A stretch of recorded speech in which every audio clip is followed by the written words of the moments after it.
শ্রীরাম। জয় শ্রীরাম। নমস্কার দর্শকবৃন্দ, আজকের বরাক ইউটিউব, ফেসবুক এবং ওয়েব পোর্টালে আপনাদের স্বাগত জানাই। আমি সমীন্দ্র পাল। আমি এই মুহূর্তে দাঁড়িয়ে আছি বরাক উপত্যকার ঐতিহ্যবাহী শ্রী শ্রী সিদ্ধেশ্বর শিব মন্দির কপিলাশ্রমে। এখানে চলছে হোম, যজ্ঞ ইত্যাদি অনুষ্ঠান। আপনারা অবগত রয়েছেন, আজ অযোধ্যায় শ্রী শ্রী রাম মন্দিরে প্রভু রামলালার প্রাণ প্রতিষ্ঠা হতে যাচ্ছে। দুপুর 12টায় এই প্রাণ প্রতিষ্ঠা হবে। এর আগে বরাক উপত্যকার বিভিন্ন মঠ মন্দিরে পূজা অর্চনা চলছে, যজ্ঞানুষ্ঠান শুরু হয়ে গেছে। এখানেও চলছে বিভিন্ন মাঙ্গলিক অনুষ্ঠানের আয়োজন। আমার সঙ্গে রয়েছেন সিদ্ধেশ্বর শিব মন্দির পরিচালন কমিটির সাধারণ সম্পাদক সুজন ভট্টাচার্য মহাশয়, রয়েছেন দেবজ্যোতি চৌধুরী, সঞ্জয় দাস সহ অন্যান্যরা। আমরা সম্পাদক মহোদয়ের কাছ থেকে গতকাল থেকে এই মন্দিরে কি মাঙ্গলিক অনুষ্ঠানের আয়োজন করা হয়েছে এই বিষয়ে বিশদ জেনে নেব। আসুন আমরা জেনে নিই। আজকের দিনটি একটি ঐতিহাসিক দিন। 500 বছর অপেক্ষা করার পর আমাদের যে স্বপ্ন, সনাতনের যে স্বপ্ন, আমাদের সেই রাম মন্দিরের প্রাণ প্রতিষ্ঠা, আজকে সেই কাজটি, শুভ কাজটি হতে চলেছে অযোধ্যাতে। গতিকে আমরা সবাই গৌরবান্বিত যে আমাদের ভারতবর্ষের মাননীয় প্রধানমন্ত্রী শ্রীযুক্ত নরেন্দ্র মোদীর ইচ্ছা এবং সংকল্প অনুযায়ী, এবং আমাদের যে সংকল্প, উনি আমাদের সংকল্পকে সাকার করে তুলেছেন, যার জন্য আজকে রামলালার প্রতি শত কোটি প্রণাম থাকলো, এবং নরেন্দ্র মোদীজির প্রতিও আমরা শ্রদ্ধা জ্ঞাপন করছি। আজকের দিনটি আমাদের এই সিদ্ধেশ্বর শিব মন্দিরে বিভিন্ন ধরনের প্রোগ্রাম, অনুষ্ঠান ইত্যাদি আছে। এখন আমাদের শ্রী পুরুষোত্তম শ্রী রামের পুজো চলছে এবং সঙ্গে সঙ্গে রামায়ণ পাঠ চলছে। গতকালও ছিল র্যালি, ছিল আমাদের এই মন্দিরে।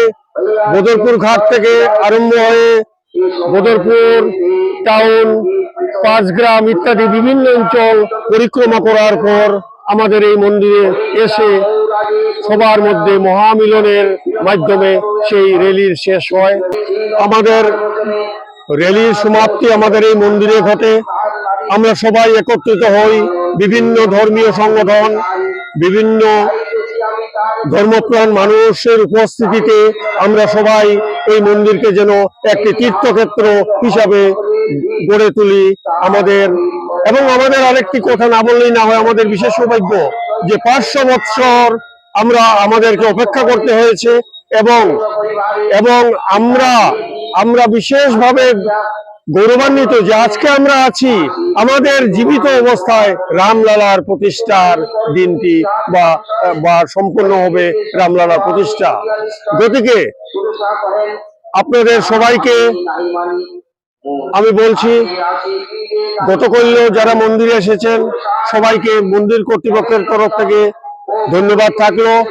গতকালও আমাদের এখানে নগর পরিক্রমা শেষ হওয়ার পর আমরা মন্দির থেকে প্রসাদ বিতরণ করি। প্রত্যেক শ্রদ্ধালু ভক্তবৃন্দের প্রতি সবাই প্রসাদ গ্রহণ করেন এবং আমাদের এই অঞ্চলকে রামময় করে গড়ে তোলেন। আজকেও আমাদের বিভিন্ন প্রোগ্রাম, কর্মসূচি আছে।